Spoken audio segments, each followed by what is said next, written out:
Good afternoon. Thank you so much for your patience. Certainly worth the wait. Welcome to Singapore and the filing center here. We'll keep this short. I'd like to welcome the Secretary of State, Mike Pompeo, who will answer questions specific to the summit that will take place tomorrow, and we'll be around to follow up with other questions beyond that. Thanks so much. Mr. Secretary.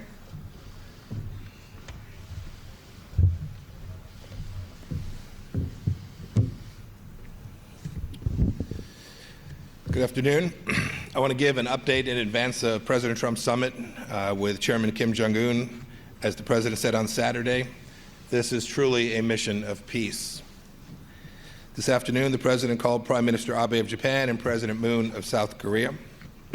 Earlier today, our Ambassador, Sung Kim, led a delegation to meet with Vice Foreign Minister Chae Son-hui and his and her North Korean delegation. The talks continue this afternoon, even as we sit here now. They're in fact moving quite rapidly, and we anticipate they will come to their logical conclusion even more quickly than we had anticipated. Before discussing the summit, I want to address a report in the New York Times that suggested that the U.S. team lacks the technical expertise on dismantling North Korea's weapons program as part of these talks. I want to address that report directly. For over 3 months, an interagency working group of over 100 experts across government has met multiple times per week to address technical and logistical issues associated with dismantling North Korea's weapons programs. They include experts from the military charged with dismantling nuclear weapons, the Department of Energy, including PhDs and experts from DOE labs, and officials from the intelligence community covering North Korea. Those same experts also cover North Korea's nuclear, chemical, biological, and missile programs. These experts include dozens of PhDs who have expertise in nuclear weapons, the fuel cycle, missiles, chemical and biological weapons. They have advanced degrees in nuclear engineering, physics, chemistry, aerospace, biology, and other relevant fields. On the ground in Singapore, we have a team that includes the President's senior-most expert in weapons of mass destruction, who can cover any technical needs that the meetings may present. Any suggestion that the United States somehow lacks the technical expertise across government or lacks it on the ground here in Singapore is mistaken. North Korea has previously confirmed to us its willingness to denuclearize, and we are eager to see if those words prove sincere. The fact that our two leaders are sitting down face to face is a sign of the enormous potential to accomplish something that will immensely benefit both of our peoples and the entire world. President Trump believes that Kim Jong Un has an unprecedented opportunity to change the trajectory of our relationship and bring peace and prosperity to his country. We are hopeful this summit will have set the conditions for future productive talks. In light of how many flimsy agreements the United States has made in previous years, this President will ensure that no potential agreement will fail to adequately address the North Korean threat. The ultimate objective we seek from diplomacy with North Korea has not changed. The complete, verifiable, and irreversible denuclearization of the Korean Peninsula is the only outcome that the United States will accept. Sanctions will remain until North Korea completely and verifiably eliminates its weapons of mass destruction programs. If diplomacy does not move in the right direction, and we are hopeful that it will continue to do so, those measures will increase. President Trump recognizes Chairman Kim's desire for security and is prepared to ensure that a North Korea free of weapons of mass destruction is also a secure North Korea. The President has also expressed his openness to expanding access to foreign investment and other economic opportunities for North Korea if they take the right steps. All the preparations for the summit have come together very nicely. The President met this afternoon with Minister Lee of Singapore. It was an important opportunity to thank the Prime Minister of Singapore for his partnership in helping make this summit a reality. Singapore is home to over 4,000 American companies and is a long-standing commercial partner, and we thank them for their help in making this summit what it is. The President also had a chance to visit with our embassy team here in Singapore and thank them for their tireless work to make this summit a success. For example, at tomorrow's summit, there will be some 5,000 members of the media from all over the world that will be covering this historic event. President Trump is going into this meeting with confidence, a positive attitude, and eagerness for real progress. He has made it clear that if Kim Jong Un denuclearizes, there is a brighter future for North Korea. Tomorrow, we will get our clearest indication to date of whether Chairman Kim Jong Un truly shares this vision. I'm happy to take a couple questions.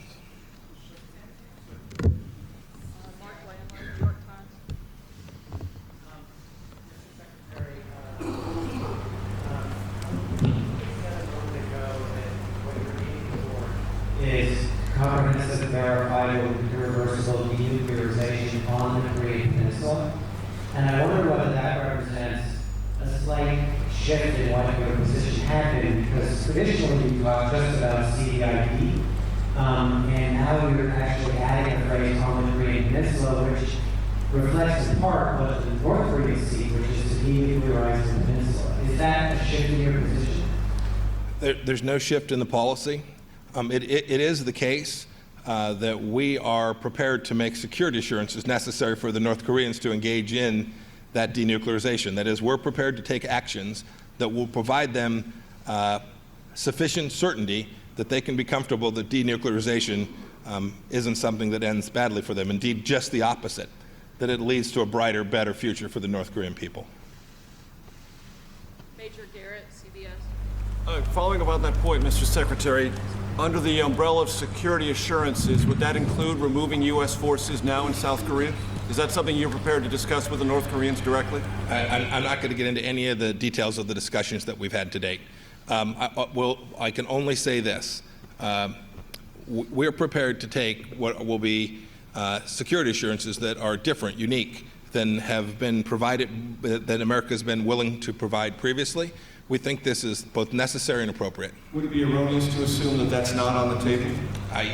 You shouldn't assume from the fact that I don't give any detail here today that some question you posited has any merit.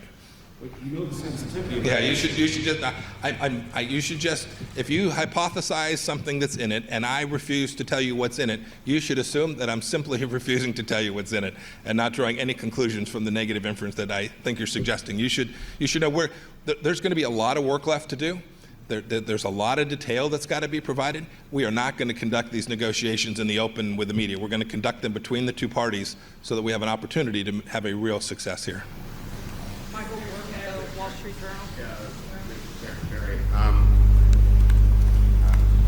Mr. Secretary, it's clear what the U.S. expects from the North in terms of denuclearization, but sometimes there's been a suggestion from North Korean officials that their concept of denuclearization might preclude the deployment of dual-capable aircraft on the Korean Peninsula, or even the Guam, or aircraft carriers, U.S. aircraft carriers here in the Korean Peninsula. Is this something that the Trump administration would be willing to discuss, or is this something you can rule out? And do you hope to have a framework tomorrow that does more than just repeat the formulation dated 12 or 13 years ago about denuclearization, but commits each side to taking specific steps? So I think the first part of your question is the same question Major Garrett asked. It was a substantive question about what one side or the other may be prepared to do, and I'm simply not going to speak to that. With respect to the second question, the context for these discussions is radically different than ever before. The backdrop against which these negotiations are taking, President Trump has set in a way that is fundamentally different than before. President's made very clear, until such time as we get the outcome that we're demanding, economic relief is not going to be provided. That's different. There was always this hypothesis that somewhere along the way the Americans would take their foot off and allow those economic opportunities for the North and thereby reduce the capacity to actually achieve the deal. We're not going to do that. So these discussions that will take place tomorrow between Chairman Kim and President Trump will set the framework for the hard work that will follow. And we'll see how far we get. But I'm very optimistic that we will have a successful outcome from tomorrow's meeting between these two leaders. It's the case. In each of those two countries, there are only two people that can make decisions of this magnitude. And those two people are going to be sitting in a room together tomorrow. Catherine Lucy with the 18th. Secretary, the president says he'll know within a minute whether Kim is serious based on his feel. These are obviously incredibly complex nuclear issues that have tens of millions of civilians in the crosshairs. Is it wise for the president to be going on his gut? And have you established any specific criteria for the conditions that would lead him to walk out tomorrow? The president is fully prepared for the meeting tomorrow. I have personally had the opportunity to make sure that he's had a chance to hear lots of different voices, all of the attendant opportunities and risks, and that we have put these two leaders in the right place. As I said in answer to the previous question, President Trump has truly laid out a process here that is fundamentally different than the ones that we've gone through before, and I expect that the process from tomorrow forward will also be fundamentally different, with a resolved America working to try and provide an outcome that benefits both countries. That's different than what we've done before. Can you tell us anything about preparation, sir?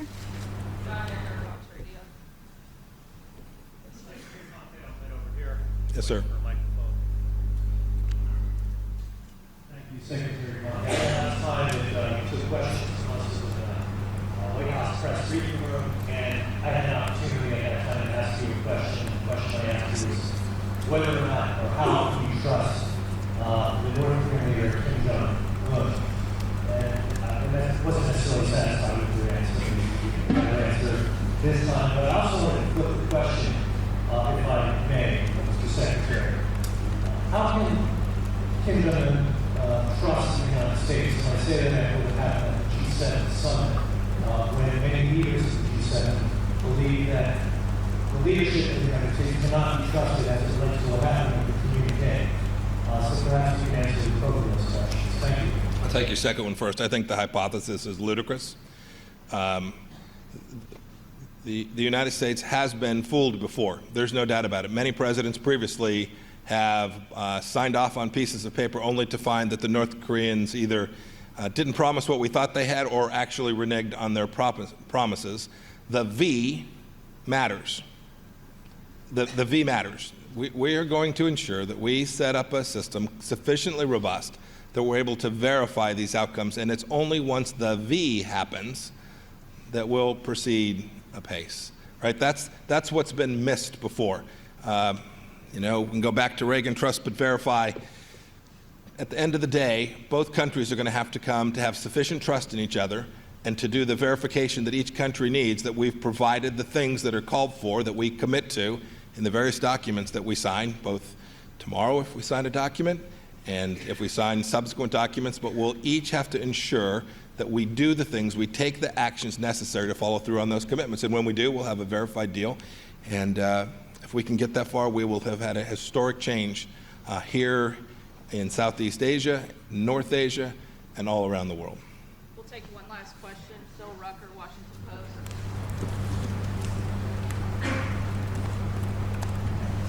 Mr. Secretary, this morning at his hotel in Singapore, President Trump had harsh words for Prime Minister Trudeau. And what are you doing as the country's top diplomat to repair relationships with our country's oldest allies, closest allies in Europe? And do you agree with the statement made by one of your administration's colleagues yesterday that there's a special place in hell for the Canadian Prime Minister? Well, I came here today, here in Singapore, to talk about North Korea, but I'm happy to talk about work with our European partners as well. We wouldn't be in this place. We wouldn't have this historic opportunity without the diplomatic work that's been done by our European partners alongside of us. President Trump has led an enormous coalition, including those very same European partners, those G7 partners to which you refer, who have helped us get to this point. I have every expectation that they will continue to do that. There are always irritants in relationships. I am very confident that relationships between our countries, the United States and those G7 countries, will continue to be move forward on a strong basis. I'm unconcerned about our capacity to continue to do what we need to do to get the outcome we're looking for in North Korea as a result of what you described having taken place in Canada. Do you agree with that statement? Thanks, sir. Sir?